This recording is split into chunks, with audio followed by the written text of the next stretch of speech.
প্রিয় বিসিএস পরীক্ষার্থীরা আসসালামু আলাইকুম। অনেকেই আমাদেরকে প্রশ্ন করেছেন যে বিসিএস প্রিলিমিনারি লিখিত এবং ভাইবা পরীক্ষার প্রস্তুতি কিভাবে নিতে হয় সেই সম্পর্কে। তো আজকে আমি আমার অভিজ্ঞতার আলোকে বিসিএস প্রিলিমিনারি লিখিত এবং ভাইবা পরীক্ষার প্রস্তুতি সম্পর্কে আপনাদের সাথে আলোচনা করব। আমরা জানি যে বিসিএস প্রিলিমিনারি পরীক্ষায় গাণিতিক যুক্তি অংশে 15 নম্বরের প্রশ্ন থাকে এবং মানসিক দক্ষতা অংশে 15 নম্বরের প্রশ্ন থাকে।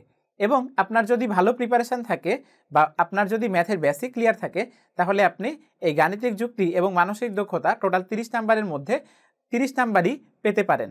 তো গাণিতিক যুক্তি অংশের প্রস্তুতির জন্য আপনি যেই কাজটি করবেন সেটি হচ্ছে যে গাণিতিক যুক্তি অংশে যেই 3টি অংশ থেকে প্রশ্ন আসে, পাটিগণিত, বীজগণিত এবং জ্যামিতি অংশ, এই অংশের প্রস্তুতির জন্য সবচেয়ে বেশি গুরুত্বপূর্ণ হচ্ছে আমাদের 9-10-এর যে বোর্ডের বই রয়েছে এই 9-10-এর বোর্ডের বই থেকে অঙ্ক সমাধান করা।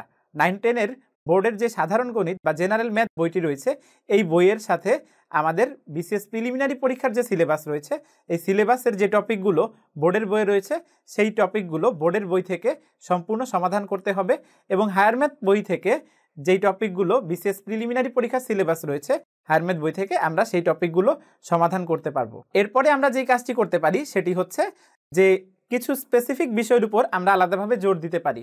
যেমন আমাদের অনেকেরই দেখা গিয়েছে পাটিগণিত বিষয়ের উপর দুর্বলতা রয়েছে। যাদের পাটিগণিতে দুর্বলতা রয়েছে তারা আমরা ডেইলি বেসিসে বা ডেইলি কিছু সময় আমরা শতকরা, সুদ কষা, লাভ ক্ষতি ইত্যাদি অঙ্কগুলো আমরা করতে পারি। যেমন আমার ব্যক্তিগত অভিজ্ঞতা থেকে আমি বলতে পারি যে আমার যখন পড়তে ভালো লাগতো না বা আমার যখন অবসর সময় ছিল প্রিলিমিনারি পরীক্ষার আগে সেই সময়গুলোতে আমি প্রচুর ম্যাথ সলভ করতাম। তো আমি যদি গণিতের প্রস্তুতির কথা বলি তাহলে হচ্ছে প্রথমেই আমি যেটির কথা বললাম সেটি হচ্ছে 9-10-এর বই।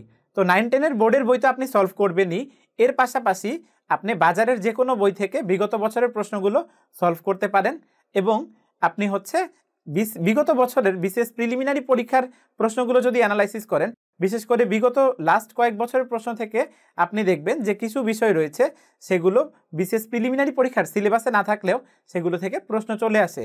যেমন আমরা যদি খেয়াল করি জটিল সংখ্যা থেকে কিন্তু ইদানিং বিসিএস প্রিলিমিনারি পরীক্ষায় প্রশ্ন হচ্ছে। তো সেক্ষেত্রে আপনি যেই কাজটি করতে পারেন সেটি হচ্ছে প্রতিদিন আপনার যেই সময়টুকু অবসর সময় রয়েছে বা হচ্ছে যেই সময়টুকু আপনি সাধারণত পড়াশোনা করেন না সেই সময়টুকুতে আপনি গণিতের একটা টপিক দেখতে পারেন বা হচ্ছে গণিতের একটা সূত্র আপনি পড়ে ফেলতে পারেন। গণিতের মতো মানসিক দক্ষতা বা মেন্টাল অ্যাবিলিটি থেকেও আমাদের বিসিএস প্রিলিমিনারি পরীক্ষায় 15 নম্বরের প্রশ্ন হয়ে থাকে। তো এই 15 নম্বরের প্রস্তুতির জন্য আপনি যেই কাজটি করবেন সেটি হচ্ছে বিগত বছরের বিসিএস প্রিলিমিনারি পরীক্ষার মানসিক দক্ষতা অংশটি আপনি যদি সমাধান করেন তাহলে মানসিক দক্ষতার যে সিলেবাস রয়েছে তার মধ্যে একটি বড় অংশ সমাধান হয়ে যাবে এবং এরই সাথে কিছু টপিক ধরে ধরে মানসিক দক্ষতার সমাধান আপনি করতে পারেন। যেমন আপনি ঘড়ি সংক্রান্ত কিছু প্রশ্ন প্রতিবারই পরীক্ষায় আসে বা হচ্ছে আয়না সংক্রান্ত কিছু প্রশ্ন পরীক্ষায় প্রতিবারই আসে। একইভাবে কোডিং, ডিকোডিং, সিরিজ, বিভিন্ন সম্পর্ক বা হচ্ছে বিভিন্ন বানান পরীক্ষায় এসে থাকে। তো এই জিনিসগুলো আপনি টপিক ধরে ধরে যদি অনুশীলন করেন তাহলে আপনার মানসিক দক্ষতার সিলেবাসটিও কভার হয়ে যাবে।